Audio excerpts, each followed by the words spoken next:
Hello friends, welcome back to my channel. आज हम एक नया मूवी रिव्यू करने वाले हैं। अगर आपको वीडियो पसंद आए तो प्लीज़ लाइक, शेयर और सब्सक्राइब कर दीजिए।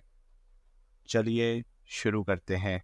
मेडिसिन का उन पर गलत इफेक्ट पड़ने लगा और वो सभी वेम्पायर म्यूटेंट्स में बदलने लगे। उनकी स्किन इतनी ज्यादा सेंसिटिव थी कि जैसे ही वो सूरज की रोशनी में जाते थे तो जलकर मर जाते थे। इसीलिए उनको डार्क सीकर्स कहा जाने लगा, जो रात के समय में ही बाहर निकलकर इंसानों का शिकार करके उन्हें खाते थे। इसीलिए अब शहर के सभी लोग एयरपोर्ट पर जाकर इस शहर से बाहर निकलकर अपनी जान बचाना चाहते थे। लेकिन एयरपोर्ट पर सिक्योरिटी वाले सभी लोगों की चेकिंग कर रहे थे और सिर्फ उसे ही शहर से बाहर जाने दिया जा रहा था जो इन्फेक्टेड नहीं था। जब रॉबर्ट और उसकी फैमिली को चेक किया जाता है तो मिलिट्री वाले देखते हैं कि वो इन्फेक्टेड नहीं है, इसलिए उन्हें वहाँ से आगे जाने दिया जाता है। आगे जाकर मिलिट्री वाले डॉक्टर रॉबर्ट को कहते हैं कि आपको जाने नहीं दिया जाएगा क्योंकि आपको इस बीमारी का इलाज ढूंढना है। इसलिए जोई और मार्ले को एक हेलीकॉप्टर में बिठा दिया जाता है। लेकिन जब उनका हेलीकॉप्टर टेक ऑफ करता है तभी दूसरी तरफ एक हेलीकॉप्टर पर कुछ डार्क सीकर्स अटैक कर देते हैं, जिस कारण वो हेलीकॉप्टर डिसबैलेंस होकर जोई और मार्ले वाले हेलीकॉप्टर से जाकर क्रैश हो जाता है और वो मारी जाती हैं। ये देखकर रॉबर्ट को एक बहुत बड़ा झटका लगता है। वो बहुत ही ज्यादा दुखी हो जाता है। यहाँ से कहानी 3 साल आगे चली जाती है, जहाँ पर हम देखते हैं कि इस वायरस से पूरी दुनिया में जितने भी लोग थे वो सभी डार्क सीकर्स बन चुके हैं। सिर्फ 1% लोग ही इंसान बचे हैं जो इनसे छिपकर अपनी जिंदगी काट रहे हैं। पूरी दुनिया नर्क से भी बदतर वीरान बन चुकी है। तभी हम डॉक्टर रॉबर्ट को देखते हैं जो अब तक बचा हुआ था। इस वक्त रॉबर्ट अपनी भूख मिटाने के लिए अपने कुत्ते सैम के साथ कार से एक हिरण का शिकार कर रहा था। काफी मेहनत के बाद आखिरकार वो हिरण एक जगह पर खड़े होकर कुछ खाने लगता है। रॉबर्ट उस पर शूट करने ही वाला होता है कि तभी एक शेरनी उस हिरण पर अटैक कर देती है। उसी वक्त उस शेरनी का परिवार वहाँ आ जाता है। उसी टाइम रॉबर्ट की घड़ी का अलार्म बजने लगता है। रॉबर्ट देखता है कि सूरज ढलने वाला है और कुछ देर बाद अंधेरा छा जाएगा, जिससे सभी डार्क सीकर्स बाहर निकलकर शिकार करने लगेंगे। इसलिए वो अपने कुत्ते सैम के साथ अपने घर पर आ जाता है, जहाँ वो दोनों खाना खाकर अंधेरा होने से पहले अपने घर की सभी विंडोज और दरवाजों को अच्छे से लॉक करके घर की सभी लाइट्स बुझा देते हैं, जिससे कि डार्क सीकर्स को लगे कि वहाँ पर कोई भी नहीं है। इसके बाद रॉबर्ट अपने डॉग के साथ बाथटब में जाकर सो जाता है। वहीं कुछ देर बाद उन्हें डार्क सीकर्स की आवाजें आने लगती है, मतलब कि वो बाहर निकल चुके हैं। अगली सुबह रॉबर्ट थोड़ा वर्कआउट करने के बाद अपनी लैब में जाता है। यहाँ पर वो इस वायरस के इलाज की वैक्सीन बना रहा था। लैब में उसने बहुत सारे इन्फेक्टेड चूहों को पकड़कर रखा हुआ था, जिन पर वो टेस्ट करता था। रॉबर्ट देखता है कि सभी चूहे अभी भी वैसे के वैसे ही हैं, लेकिन तभी उसकी नजर एक चूहे पर पड़ती है जिसको उसने लास्ट टाइम दवाई दी थी। वो चूहा काफी शांत और नॉर्मल लग रहा था। ये देखकर वो काफी खुश होता है कि आखिरकार उसने इस वायरस का एंटीडोट बना लिया है। अब वक्त था इस एंटीडोट को किसी डार्क सीकर पर टेस्ट करने का। इसलिए वो पहले सैम के साथ बाहर जाकर रोज की तरह रेडियो पर अनाउंस करता है कि अगर कोई जिंदा इंसान इस अनाउंसमेंट को सुन रहा है और डार्क सीकर से बचना चाहता है तो वो मुझे दिन के समय साउथ स्ट्रीट ब्रिज पर मिले। मैं आपको खाना और रहने के लिए घर दे सकता हूँ। कुछ देर बाद जब एक शिप पर रॉबर्ट गोल्फ खेल रहा होता है तो अचानक सैम की नजर एक हिरण पर पड़ती है, जिससे वो दोनों आज के खाने के लिए उसका शिकार करने लगते हैं। लेकिन भागते भागते वो हिरण एक अंधेरे घर में घुस जाता है। उसके पीछे ही सैम वहाँ चला जाता है और सैम के पीछे पीछे रॉबर्ट भी उस अंधेरे घर में चला जाता है। रॉबर्ट के पास जो गन थी उस पर लाइट लगी हुई थी, जिससे वो सैम को एक टेबल के नीचे डरा हुआ सहमा सा बैठा देखता है। उसी वक्त रॉबर्ट को उसके पीछे खड़े एक डार्क सीकर की काफी डरावनी आवाज आती है, जो उस हिरण को ही खा रहा था। अब जैसे ही वो डार्क सीकर रॉबर्ट पर अटैक करने लगता है तभी रॉबर्ट उसे गोलियों से भून डालता है और सैम के साथ वहाँ से तेजी से भागने लगता है। लेकिन गोलियों की आवाज से बाकी के डार्क सीकर्स को पता चल गया था, इसलिए वो उनको पकड़ने के लिए उनका पीछा करते हैं। एक डार्क सीकर रॉबर्ट पर कूद भी जाता है, लेकिन तभी रॉबर्ट और सैम एक विंडो से नीचे की तरफ बाहर कूद जाते हैं। बाहर आने पर उन डार्क सीकर्स की बॉडी सूरज की रोशनी से जल जाती है और वो मर जाते हैं। यहाँ पर टूटी हुई विंडो को देखते हुए रॉबर्ट के दिमाग में एक आइडिया आता है, क्योंकि उसे अपने एक्सपेरिमेंट के लिए एक डार्क सीकर की जरूरत थी। इसलिए वो सबसे पहले सैम को कार में ही रुकने के लिए कहकर एक रस्सी का फंदा बनाकर उस अंधेरे कमरे में फेंकता है। कुछ देर बाद एक डार्क सीकर उस फंदे में फंस जाता है, जो काफी चिल्ला रहा होता है। इसलिए रॉबर्ट उस डार्क सीकर पर जोर से अटैक करके उसे बेहोश कर देता है। तभी अंधेरे वाले रूम से एक दूसरा डार्क सीकर खिड़की पर आकर रॉबर्ट पर गुस्से से चिल्लाने लगता है, मानो जैसे वो कह रहा हो कि इसे छोड़ दो। लेकिन रॉबर्ट वहाँ से उस डार्क सीकर को पकड़कर अपनी लैब में ले जाकर उसे वही लेटेस्ट टेस्ट वाली मेडिसिन को उसकी बॉडी में इंजेक्ट करता है। रॉबर्ट देखता है कि ये एक फीमेल डार्क सीकर है और इसकी बॉडी पर एक बटरफ्लाई का टैटू भी बना हुआ है। थोड़ी देर बाद रॉबर्ट देखता है कि इस दवाई के असर से इस फीमेल डार्क सीकर की धड़कन नॉर्मल हो गई है, जो कि पहले काफी तेज थी। ये देखकर रॉबर्ट के मन में एक उम्मीद जागती है कि अब ये फीमेल डार्क सीकर पूरी तरह से इंसान बन जाएगी। लेकिन तभी वो फीमेल डार्क सीकर उठकर रॉबर्ट पर अटैक करने की कोशिश करती है और वहीं बेहोश हो जाती है। ये देखकर रॉबर्ट की उम्मीद टूट जाती है। अगले दिन रॉबर्ट जब सैम के साथ अपने खाने के लिए शिकार पर निकला हुआ था तो रास्ते में वो एक स्टैचू को बाहर खड़े देखता है। उसे कुछ अजीब सा लगता है, इसलिए वो गुस्से में उस स्टैचू पर शूट करके उसे नीचे गिरा देता है, जिससे उस स्टैचू से पानी निकलने लगता है। ये देखने के लिए रॉबर्ट उस स्टैचू के पास जाकर उसे देखने लगता है, लेकिन तभी वो एक फंदे में फंस जाता है और ऊपर की तरफ लटक जाता है। लेकिन उसे सर में चोट लगने से वो बेहोश हो गया था। दरअसल ये फंदा उसी डार्क सीकर ने लगाया था जो रॉबर्ट पर उस दिन चिल्ला रहा था, जिस दिन रॉबर्ट ने उस फीमेल डार्क सीकर को पकड़ा था। शाम होते ही रॉबर्ट की घड़ी का अलार्म बजने से उसे होश आ जाता है। वो देखता है कि वो ऊपर लटका हुआ है और नीचे उसका कुत्ता सैम उस पर भौंक रहा है। रॉबर्ट ये भी नोटिस करता है कि अब अंधेरा होने वाला है, इसलिए वो जल्दी से अपनी जेब से चाकू निकालकर उस रस्सी को काटकर नीचे गिर जाता है। है, लेकिन इसी बीच उसका चाकू उसी के पैर में लग जाता है, जिससे उसे बहुत दर्द होता है। तभी उसे सामने अंधेरे में वही डार्क सीकर दिखाई देता है, जिसने उसे अपने जाल में फंसाने के लिए ये फंदा लगाया था। उसके साथ उसके 2 म्यूटेंट कुत्ते भी थे, जो कि इंतजार कर रहे थे कि कब पूरी तरह से अंधेरा हो। ये देखकर रॉबर्ट घबराकर अपनी कार की तरफ जाने लगता है। कुछ ही देर में जब पूरी तरह से सूरज ढल जाता है तो वो डार्क सीकर अपने कुत्तों को उन पर छोड़ देता है, जिससे वो कुत्ते रॉबर्ट और सैम पर अटैक कर देते हैं। पर रॉबर्ट बड़ी फुर्ती से उन दोनों कुत्तों को शूट करके मार गिराता है। लेकिन इसी दौरान वो देखता है कि एक कुत्ते ने सैम को काट लिया है। रॉबर्ट जल्दी से सैम को अपनी कार से घर ले जाकर उसे मेडिसिन इंजेक्ट करता है, लेकिन अब काफी देर हो चुकी थी। सैम की बॉडी में पूरी तरह से वो वायरस फैल गया था और वो अब एक म्यूटेंट बन चुका था। सैम रॉबर्ट पर अटैक करने लगता है, लेकिन अब मजबूरन रॉबर्ट को अपने प्यारे कुत्ते को बहुत ही भरे दिल से उसका गला घोंटकर मारना पड़ता है। अब रॉबर्ट बहुत दुखी हो गया था, क्योंकि इस शहर में रॉबर्ट के सिवाय उसका कोई भी साथी नहीं था। वो बिल्कुल ही अकेला हो गया था और सैम को उसने बचपन से पाला था। रॉबर्ट अब पूरी तरह से अकेला हो गया था। रात को रॉबर्ट अपनी कार उठाकर अपने प्यारे डॉग की मौत का बदला लेने के लिए निकल पड़ता है। जो भी डार्क सीकर उसकी कार के आगे आ रहा था वो उन सबको गुस्से में उड़ा रहा था, लेकिन तभी उसकी कार का एक्सीडेंट हो जाने से वो बुरी तरह से जख्मी हो जाता है और कार में फंस जाता है। तभी जिस डार्क सीकर ने उन पर कुत्ते छोड़े थे वो वहाँ पर आकर रॉबर्ट को मारने ही वाला होता है कि अचानक एक तेज रोशनी वहाँ पड़ती है, जिससे सभी डार्क सीकर वहाँ से भाग जाते हैं और रॉबर्ट बच जाता है। रॉबर्ट के पास एक लड़की आकर पूछती है कि आप कहाँ रहते हैं। रॉबर्ट बड़ी मुश्किल से अपने घर का एड्रेस बताता है। सुबह जब रॉबर्ट की आंख खुलती है तो उसे अपने घर के किचन में कुछ आवाज सुनाई देती है। वहाँ पर जाने पर वो एक लड़की और उसके बच्चे को देखता है, जो उसे बताती है कि हमने रेडियो पर आपकी अनाउंसमेंट सुनी थी, इसलिए कल हम पूरा दिन आपका ब्रिज पर इंतजार करते रहे और आप आए ही नहीं, लेकिन रात को आप हमें डार्क सीकर्स के बीच फंसे हुए मिले और आपके एड्रेस बताने के मुताबिक हम आपको आपके घर पर ले आए। वो लेडी बताती है कि मैं एना हूँ और हम सिर्फ 2 ही बचे हैं। हमारे बाकी साथियों को डार्क सीकर्स मारकर खा गए। वो बताती है कि हम वॉरमोट जाने वाले थे, जहाँ पर बचे हुए बहुत से लोग हैं। ये सुनकर रॉबर्ट कहता है कि ऐसी कोई जगह नहीं है, लेकिन वो लड़की बोलती है कि पहाड़ों में ऐसी एक जगह है, क्योंकि ये वायरस ठंड बर्दाश्त नहीं कर सकता। ये सुनकर रॉबर्ट काफी गुस्से में उस पर चिल्लाकर बोलता है कि ऐसी कोई जगह नहीं है जहाँ पर इंसान डार्क सीकर्स के कहर से बचे हों, और इतना कहता हुआ वहाँ से चला जाता है। शाम को रॉबर्ट लैब में जाता है, जहाँ पर वो उस फीमेल डार्क सीकर की बॉडी के नीचे बर्फ रखकर उसे मेडिसिन का इंजेक्शन देता है। तभी वहाँ पर एना आ जाती है। ये देखकर एना रॉबर्ट से पूछती है कि क्या ऐसा करने से ये ठीक हो जाएगी। रॉबर्ट कहता है कि शायद बर्फ से इसकी बॉडी का तापमान नॉर्मल हो जाए, जिससे इसकी बॉडी में मेडिसिन का असर बढ़ जाएगा।